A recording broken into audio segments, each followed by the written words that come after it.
इस्लाम धर्माचे अभ्यासक व धर्मगुरू मौलाना मुफ्ती सलमान अझहरी यांना गुजरात पोलिसांनी मुंबई शहरातील घाटकोपर येथून अटक केली आहे। बेकायदेशीर अटकेविरोधात कळंब येथील मुस्लिम समाज बांधवांनी मोर्चा काढून उपविभागीय अधिकारी यांना निवेदन देत निषेध व्यक्त केला आहे। निवेदनात म्हटले आहे की मुफ्ती सलमान अझहरी यांची अटक गुजरात पोलिसांनी केली आहे। तो खटला द्वेषपूर्ण भाषणाशी संबंधित असून त्यांच्यावर गुन्हा दाखल करण्यात आला आहे। IPCचे कलम 153B आणि 505 या गुन्ह्यात वापरण्यात आले आहे।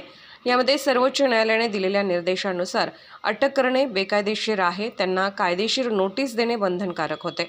मात्र गुजरात सरकार भारतात राहणाऱ्या अल्पसंख्याक समुदायावर दबाव आणण्यासाठी अशी कारवाई करत आहे। मौलाना सलमान अझहरी यांच्या अटकेमुळे लोकशाहीला मानणाऱ्या नागरिकांमध्ये प्रचंड असंतोष निर्माण झाला आहे।